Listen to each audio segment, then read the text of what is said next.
Elaine Shauger at APS at Perfect Swing Academy. I am the second master to Daniel R. Shauger, who is the first master of the down under up in the whole golf world.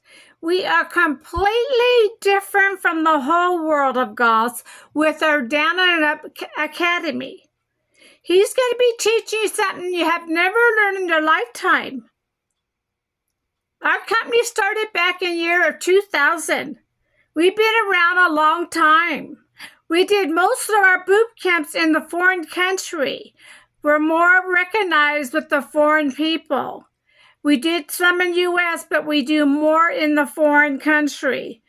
We get more orders from the foreign country with our books and DVDs and our membership.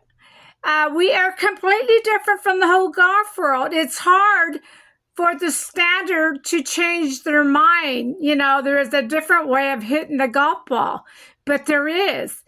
It's Dan Shauger's way.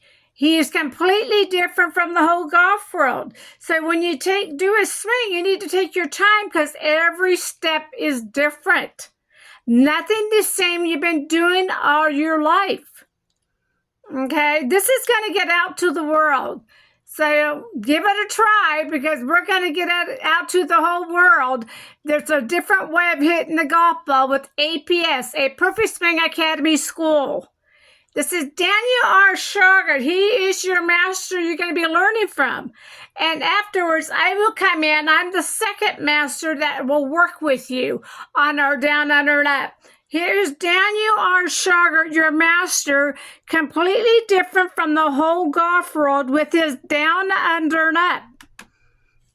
A lot of modern golf instruction is being done with electronic means, machines that are able to record the face position, shaft angle, launch angle, things like that.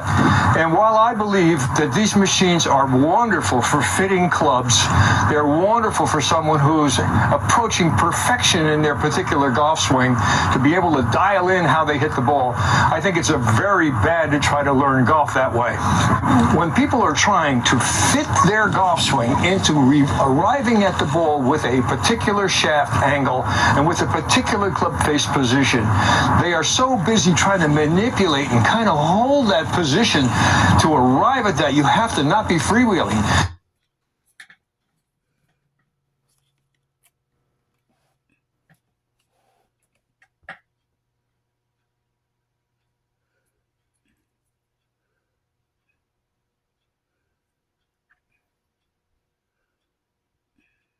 To play golf really efficiently and well, you need to be able to let that pendulum swing. And you need to have a golf swing that's going to create the path to the ball that's correct without you having to manipulate it. You have to have a release that's going to keep that club head square when it goes through the ball. And you're going to get all of that stuff here. So you're not going to need those machines. Someday, when your swing is really efficient, you want to go there and get your clubs fitted up to yourself perfectly, that's fine. But my suggestion to you is learn this method. You're not going to need any electronic machines. Matter of fact, you're going to be able to hit the ball better than if you tried to learn that way. One of the things that I find that's a little bit confusing about modern instruction, and that is they're trying to tell people that the ball flight laws have changed. And that's really bogus. They're saying that their machines have proven that you can hit the ball with an open club face and get a draw, or a closed club face and get a hook. And basically, that's completely wrong. The ball flight laws have not changed. What the ball flight laws are is what you're going to get from the golf shot depending on what it is you did to that golf ball. It's the response to the spin you put on it is what makes the ball do what it does. So in their logic, and it has to do with the way they're teaching the golf swing, they think the laws have changed, but they really haven't.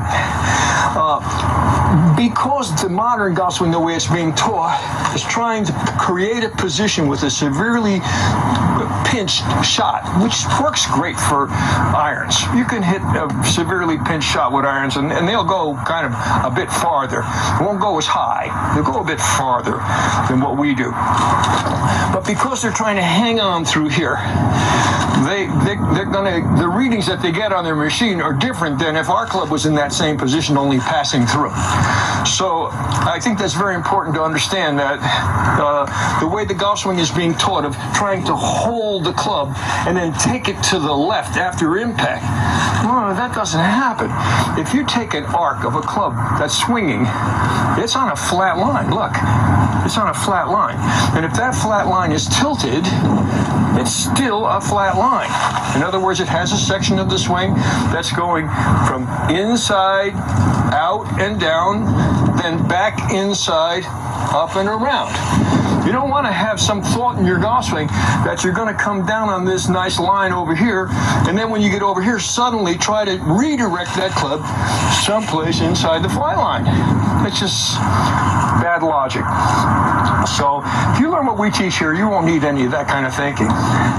Your basic golf swing will come down the perfect path because of the way you use your weight shift. The release will occur perfectly because we don't rotate the blade. Your golf club will continue up the other side of the arc perfect. Did you hear Daniel Shauger said we don't rotate the blade? That's what the standard does. APS does not rotate the blade over. It stays the same from right to left. It doesn't. The blade does not change. Here's Daniel. That's where the speed of the weighted club head will take it. And your body will turn naturally with it. So because there's such an immense load on this club, I'm able to use my hands right there and not affect pretty much what the club does relative to my arms. We are going to get our hands and club back to pretty much the position that they're trying to attain without trying to attain it. The way we'll do that is the way we position ourselves to the ball. Because our golf swing works like a bunch of dominoes that you set up. That by setting all these dominoes up and you give them one little push and they all go down, we don't have to be thinking about where we're going to be and our positions during the golf swing. So if I wanted to hit, say, a wedge shot, for instance, I'd place the ball back in my stance a little bit so that at no point will that be farther forward than a center line between my heels. And when I put my natural lead angle type grip on the club, I want you to see my hands are 4 to 5 inches ahead of the ball. And when I come back down to the ball, because of the way the swing works, I'm going to arrive there. The last thing I want to be thinking about is where I'm going to be there. What I'm thinking about down there is letting the pendulum swing. Now, a lot of the reasons they tell you that they want you to be in that position because they want your hands ahead of the ball, and they tell you, don't do this. Well, I've been teaching golf forever. I can't say that I ever saw a single person, even an absolute rank beginner, who tried to hit the ball like this and got the club head there before the hand got there. It's just not commonly done. The natural action of the body, because there's such an incredible pull made by the weight shift, which is a huge leverage action of the legs that move the spine laterally. Even if I tried to get the club head there before my hands, I would find it impossible to do because I'm using very small muscles competing against the drag on the club by its weight. And I am fighting myself trying to hold something. One of Newton's laws of motion is that an object at rest wants to stay at rest and an object in motion wants to remain in motion, and we want to use that. When we get to the top of our backswing, we have a stopping point. There's no way that you can go from one direction to the other without a stop. No matter how instantaneous it is, just like the piston in your car going up and down, it stops at the very top dead center and it stops at very bottom dead center. It then accelerates in both directions. So when we're making our golf swing and we get to the top of our golf swing at that stopping point, when the body starts this leverage movement to move the left arm to the ball, this thing feels very heavy back there. And I need the strength of my legs and my levers to get up the kind of speed that I want to get up. Even though I'm trying right from the top of the swing to unwind my forearm, which you find in other videos, I am unable to get that club head to the ball before my left hand gets there. The only reason I can get it down to the right place is because I let centrifugal force and gravity help me. right from the top of this swing, I'm going to use my right hand. You just can't hit that ball that powerfully by trying to pull the club to the ball and then suddenly hope to get an opening of the club. I am creating a very big arc going back and a very big arc going through. And the bigger the arc is, the more drag there is on the body. The more drag there is on the body, the more you need the leverage action of the compound pivot to move the ball.